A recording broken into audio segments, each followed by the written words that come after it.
అధ్యక్ష, ఈరోజు సభలో గౌరవ శాసనసభ్యుడు రాకేష్ రెడ్డి గారు ఎత్తిన అంశం మీద 119 నియోజకవర్గాల్లో ఉన్నటువంటి శాసనసభ్యుల ప్రాతినిధ్యం ఏంటనేది ఒక ప్రశ్నగానే ఉంది.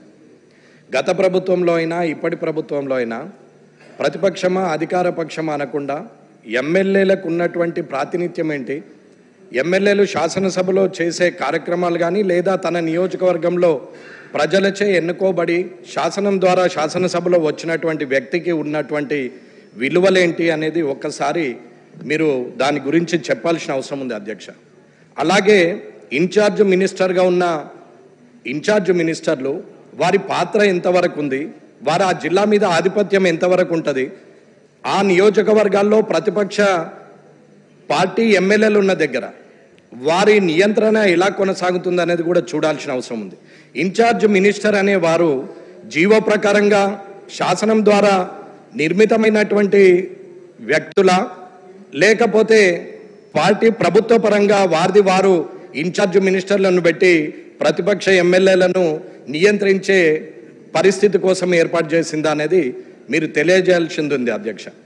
ఇక్కడ ఎవరైతే ప్రజలచే ఎన్నుకోబడిన వారు ఉన్నారో వారిని వదిలేసి ఇన్ఛార్జ్ మినిస్టర్ల ద్వారా ఓడిపోయిన వారు పారిపోయిన వారు కాన్స్టిట్యున్సీని వదిలేసి వేరే దగ్గరికి పోయి పోటీ చేసినటువంటి వ్యక్తులను వారి ద్వారా అక్కడ శాంక్షన్లు ఇవ్వడం అనేది ఎంతవరకు సబబ్ అనేది ఇన్ఛార్జ్ మినిస్టర్లు అందరూ కూడా ఆలోచించాల్సిన అవసరం ఉంది.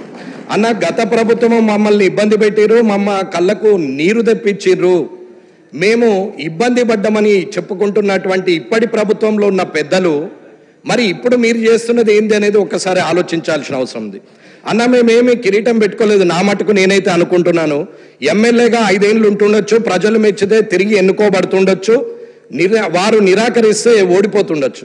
కానీ ఎమ్మెల్యే అనే పదవికి మీరు గౌరవం ఇవ్వనంత వరకు మీకు మీరు తిట్టుకున్నట్టే, మీరు కూడా ఒక శాసనసభ్యులుగా ఉన్నారు కాబట్టి మీరు కూడా మీరు తిట్టుకున్నట్టే తప్ప నన్ను అవమానించినట్టు నేనైతే భావిస్తలేను.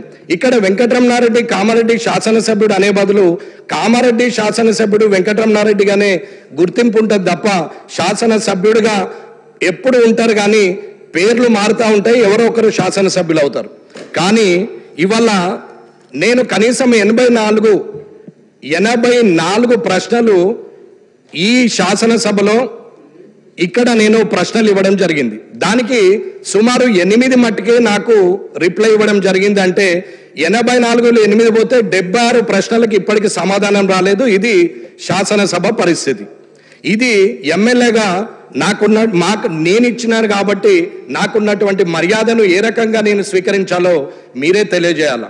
ఇకపోతే రైట్ ఇన్ఫర్మేషన్ యాక్ట్ ప్రకారంగా మీరు ఇస్తలేరని చెప్పి నేను రైట్ ఇన్ఫర్మేషన్ యాక్ట్లో సుమారు 86 ప్రశ్నలు ఇస్తే ఒక్కొక్క ప్రశ్నకు ఒక్కొక్క విధంగా ఇచ్చారు. ఎగ్జాంపుల్ హెల్త్ డిపార్ట్మెంట్ను తీసుకుందాం. రైట్ ఇన్ఫర్మేషన్ యాక్ట్లో ఇస్తే ఇక్కడ మంత్రి గారు ఉంటే శాసనసభ వ్యవహారాల మంత్రి గారు అయితే చూస్తున్నారు కాబట్టి చెప్తున్నాను, ఇక్కడ ఉన్న అందరు మంత్రులు కూడా గమనించాల్సిన అవసరం ఉంది, తోటి శాసనసభ్యులు కూడా గమనించాల్సిన అవసరం ఉంది. ఈ పరిస్థితి రేపు మీకు రావచ్చు, నాకు రావచ్చు, పక్కనున్న వారికి రావచ్చు, ఎవరికైనా రావచ్చు. కానీ ఆ పరిస్థితి వచ్చినప్పుడు బాధపడే కన్నా ఇటువంటి ప్రాక్టీస్ను మానేయడం మంచిదని అంటున్నాం. ఆర్టీఐ కింద ఇచ్చినటువంటి హెల్త్ డిపార్ట్మెంట్కి ఇస్తే హెల్త్ డిపార్ట్మెంట్ వాళ్ళు పిఐఓ ఎవరైతే పబ్లిక్ ఇన్ఫర్మేషన్ ఆఫీసర్ ఉంటాడో, ఓహో ఇటువంటి చాలా చూసినాం, ఇది అయ్యేదా పోయేదా అని మాట్లాడినటువంటి హెల్త్ డిపార్ట్మెంటు, ఎడ్యుకేషన్ డిపార్ట్మెంట్ ఉన్న ముఖ్యమైన డిపార్ట్మెంట్లు ఇవాళ మాట్లాడుతున్నటువంటి మాటలు, ఇది స్వయంగా నా లెటర్ అక్కడ ఇస్తుంటే మాట్లాడినటువంటి మాటలు నేను పేర్లు ఉద్యోగస్తుడు డిసిగ్నేషన్తో సహా చెప్పగలుగుతానని చెప్తున్నాను. ఇది మంచి పద్ధతి కాదు అధికారులకు అని చెప్తున్నాం. ఎడ్యుకేషన్ డిపార్ట్మెంట్ని అడిగితే 86 క్వశ్చన్స్ ఇచ్చినటువంటి అన్ని డిపార్ట్మెంట్లు ఏదో ఒక రకమైన సమాధానము 6 జే ప్రకారంగా ఇస్తే 6(1) ప్రకారంగా ఇస్తే 2 జే ప్రకారంగా లేదని చెప్పి ఇప్పటి వరకు ఎడ్యుకేషన్ డిపార్ట్మెంటు ఇప్పటివరకు ఇవ్వలేదు. ఇది ఎమ్మెల్యేకు ప్రభుత్వం ద్వారా వస్తున్నటువంటి అధికారులు ఇస్తున్నటువంటి మర్యాద అని చెప్తున్నాం.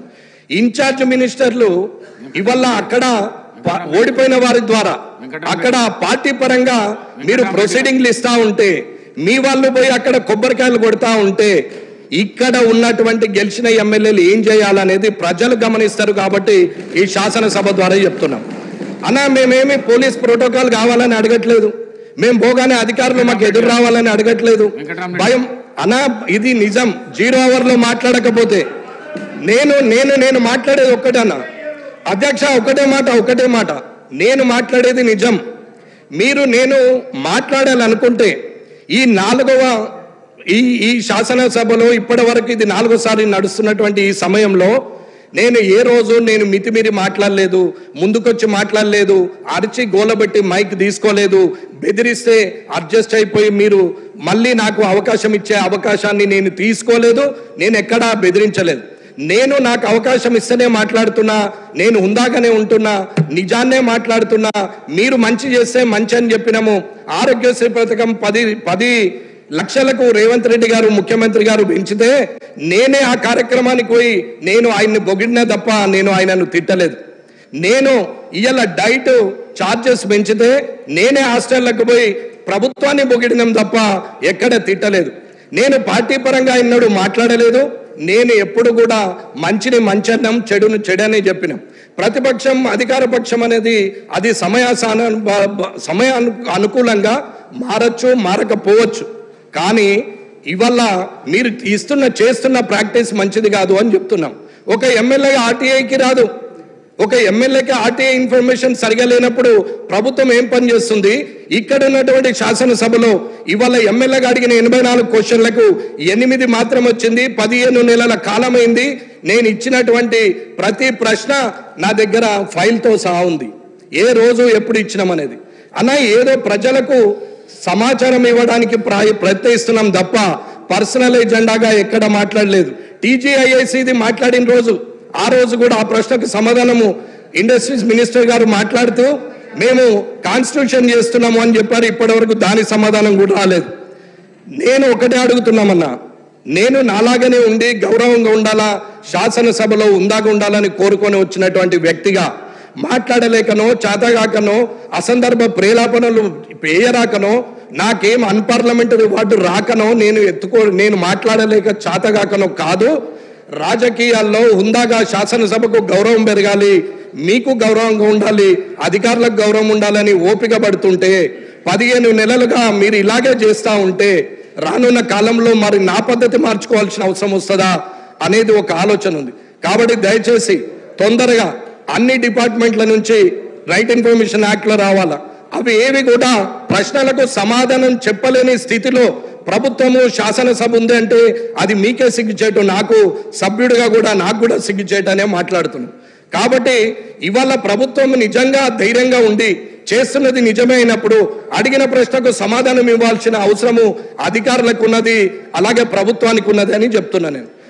ఇది శాసనసభలో జరుగుతున్న ఈ 84 క్వశ్చన్లకు రైట్ ఇన్ఫర్మేషన్ యాక్ట్లో ఇచ్చిన ఆ 86 ప్రశ్నలకు ఇప్పటి వరకు 9% కూడా నా చేతికి అందనప్పుడు ప్రజలకు సమాధానం చెప్పే ధైర్యం మీకు లేనట్ట, లేకపోతే అది పర్సనల్ ఎజెండా అనుకొని మీరు ఏమన్నా ఆలోచిస్తున్నారా?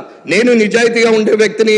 మీరు పోయి కామారెడ్డి నియోజకవర్గంలో ఎవరిని అడిగినా నా గురించి అందరూ చెప్తారు. ఆఖరికి కాంగ్రెస్ పార్టీ వాళ్ళు, బీఆర్ఎస్ పార్టీ వాళ్ళు కూడా నా గురించి మంచి చెప్తారు తప్ప చెడు మాత్రం చెప్పరు. ఇది నాకున్నటువంటి క్యారెక్టర్ అని చెప్తున్నాం. కాబట్టి ఈ మర్యాద మీరు ఎలా తీస్తారు, మీరు ఎలా ఇవ్వగలుగుతారో అధ్యక్షుల ద్వారా నేను ప్రభుత్వాన్ని కోరుతున్నాం. ప్రొటెక్షన్ గురించి అడగట్లేదు, పోలీస్ ప్రోటోకాల్ అడగట్లేదు, కానీ పనుల విషయంలో అక్కడున్నటువంటి ప్రజల చేత ఎన్నుకోబడిన వ్యక్తి ఇచ్చినటువంటి ఏవైతే పనులు ఉంటాయో అవి శాంక్షన్ ఇన్ఛార్జ్ మినిస్టర్ గారు చేయాలి. కానీ అసలే మొత్తానికే పక్కన పెట్టి మేమేదో చేస్తామంటే రానున్న కాలంలో ఊరుకునేది లేదు. నేనైతే ఇది హెచ్చరికగా మాట్లాడట్లేదు, ప్రభుత్వాన్ని రిక్వెస్ట్ చేసి మాట్లాడుతున్నాము. మీరు తప్పు నిర్ణయం తీసుకుంటే మేము మాట్లాడాల్సిన పరిస్థితి కూడా వస్తుందని తెలియజేసుకుంటూ ముగిస్తున్నాం.